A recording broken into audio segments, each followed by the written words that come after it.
So what advice do I have for college graduates? Certainly, I'd invite you to apply for a job at SolarCity or Tesla or SpaceX. And if not, then if that doesn't work for whatever reason, then apply to jobs at other companies in that arena or try starting a company. If you study engineering and you figure out how to design new things, then it's relatively easy to start a company. You just need to get a few like-minded people with you. Although I have to say that the space business is quite hard to start a company in the space business because it's such a capital-intensive business. So it may be better to do something in solar power, or if you're going to do it in cars, do it as kind of a component supplier for cars or something like that. Musk has college degrees in business and physics, but SpaceX is his first venture in aerospace. How did you get the expertise to be the chief technology officer of a rocket ship company? I do have a physics background. That's helpful as a foundation. And then I read a lot of books and talked to a lot of smart people. Don't just follow the trend. You may have heard me say that it's good to think in terms of the physics approach of first principles, which is, rather than reasoning by analogy, you boil things down to the most fundamental truths you can imagine, and you reason up from there. And this is a good way to figure out if something really makes sense, or if it's just what everybody else is doing.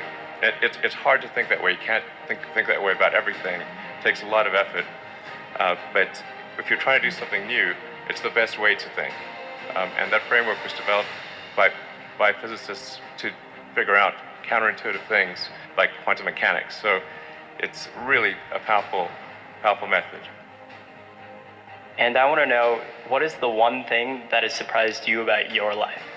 Well, I'm surprised about the whole thing, honestly. I certainly didn't expect for any of these things to happen, honestly. Yeah. I just knew I wanted to be involved in technology. In fact, the only reason I started a company back in '95, an internet company, was because I couldn't get it. There were only a few internet companies, and I couldn't get a job at any of them. So I tried to get a job at Netscape, and sent my resume in and tried hanging out in the lobby, but I was too shy to talk to anyone. And then I was like, okay, well, I guess I'll have to start a company because I can't get a job anywhere. Thank you.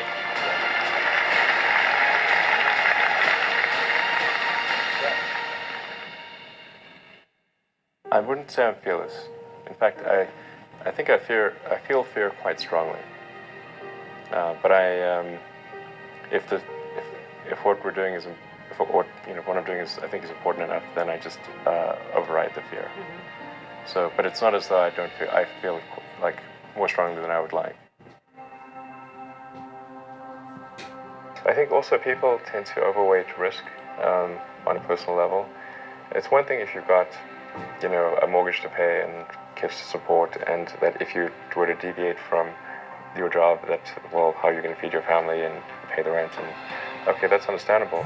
But let's say you're young and you're just coming out of college or coming out of high school or whatever. What do you risk?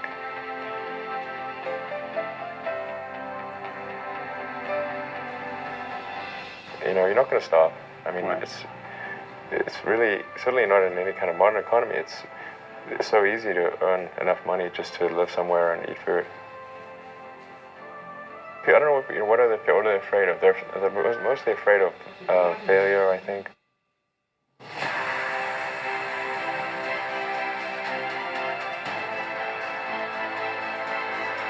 People should be less risk averse when there's not much at risk.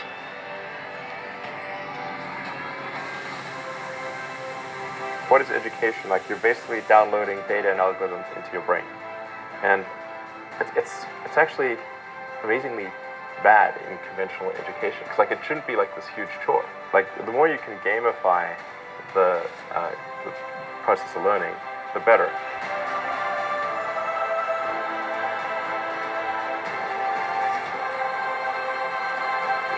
I was at sort of a slight existential crisis because I was trying to figure out what does it all mean? Like, what's the purpose of things? And I came to the conclusion that if we can advance the knowledge of the world, if we can do things that expand the scope and scale of consciousness, then we're better able to ask the right questions and become more enlightened, and that's really the only way forward. What drives you? What is it that when you wake up in the morning, do you see a problem and you want to solve it? The thing that drives me is that I want to be able to think about the future and feel good about that. That we're doing what we can to have the future be as good as possible. To be inspired by what is likely to happen, and to look forward to the next day. So that's what really drives me is trying to figure out how to make sure that things are great and going to be so, and that's the underlying principle behind Tesla and SpaceX. Is that I think it's pretty important that we accelerate the transition to sustainable generation and consumption of energy. It's inevitable, but it matters if it happens sooner or later. Starting out with any new project management